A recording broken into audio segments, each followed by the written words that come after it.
Well, all schools are equal, or so we're told, but let's be honest, some schools are more equal than others. The Centre for Risk Analysis has published findings on the matric pass rate in public versus private schools. It's always a direct comparison. Some suggest it's not a fair comparison, but let's be honest, it is always going to happen.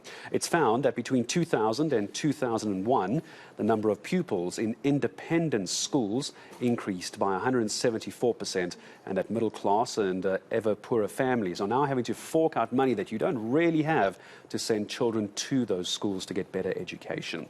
To address challenges in the education system, the CRA is proposing a tax-funded education voucher system. That's going to be available and redeemable at any private or public school. This is the suggestion. So what exactly is this?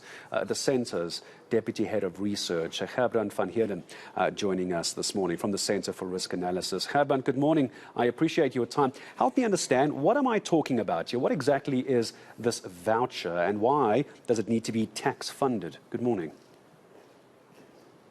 Good morning. Yes, so it is, as you say, the performance of public schools in South Africa is quite dismal.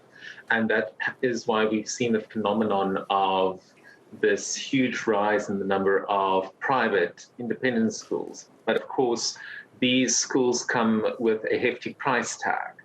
And it's usually only your middle class families and households that can afford to go to these private schools. So what we want to do is make these types of schools more accessible for poorer households that live in your rural areas or in your townships.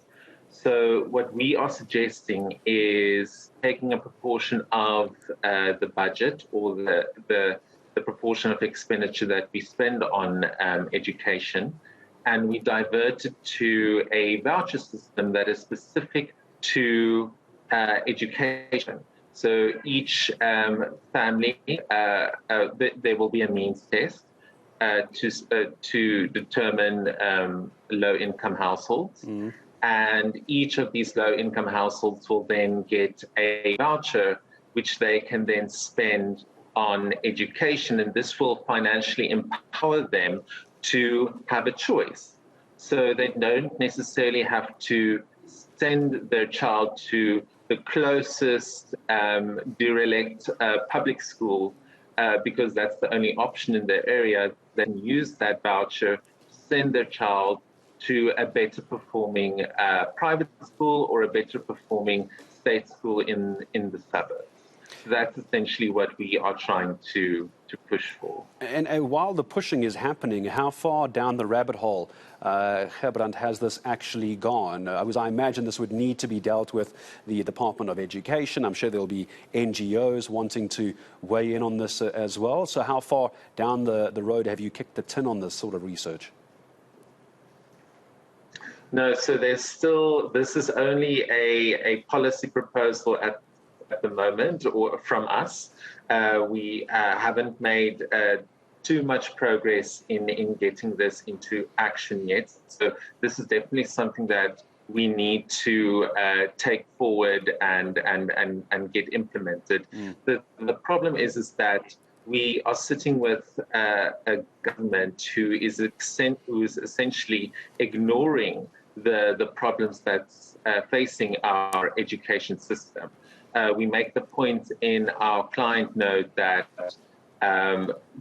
each year the government, praises the matric pass rate that is above 75%, now 80% for the 2022 class. What that essentially ignores is the very low pupil retention rate that we have in this country. Half of all children that enrolled in grade 1 or grade 2 don't make it to matric to write their final matric examination, so the pass rate is much lower.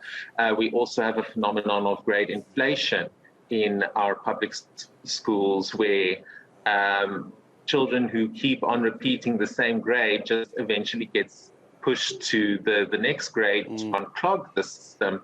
And we also have, when the Department of Basic Education is criticized for the poor performance of public schools, they'll say that, don't compare public schools with private schools because private schools have smaller classes, they have better facilities, and what we also, a point that we make in our client note is that Angie Mocheka, the basic education minister, has been in her post since 2009. And that alone should say that there's no plan for the education system. There is no urgency to deal with the education system. And what we're finding instead is that the government are trying to divert our attention from the problems that's facing our education sector, and it's a huge crisis because everything is linked to education. Without doubt, I don't think anybody would disagree with you. Gerbrandt, I want to ask you this very briefly because I completely agree with you. Everything comes down to the education sector. It's where the issues start for employment and university and TVETs and colleges, and we can keep going. Very, very briefly, I do need to say goodbye to you. It sounds fascinating, and I'm sure there's more you and I could go into, but we have run out of time for now. I want to ask, can people go and read up on this somewhere? I mean, obviously the Centre for Risk Analysis, you're looking into this. I see it's published. Can an ordinary member of the public go and read up on this? If so, where do we go? You can just get into touch with the Centre for Risk Analysis, and we will answer any type of questions that you have. And if you have something to contribute regarding this policy, then please get in touch with us. We are open for dialogue. And I appreciate it for your time this morning. I actually see one tweet coming in, and Gerbrandt, maybe this is something for you to think about. Maybe we'll do a follow-up with you as well. Anna Roberta tweeting me saying, please find out why there should be a tax-funded education voucher for pupils going to private schools. Their parents have enough money. Rather focus all the funds on public schools. But Gerbrandt, I'll leave that for thought for you and maybe your team. Maybe we can do a follow-up. That's Anna Roberta tweeting me a few minutes ago. It's a good point, and I appreciate the tweets and, of course, the time this morning from Deputy Head of Research at the Centre for Risk Analysis. It's going to be an ongoing conversation. We couldn't get into all of it. It sounds like a very, very clever idea. But Gerbrandt van Heerden, I'm sure him and I will talk again in the coming week.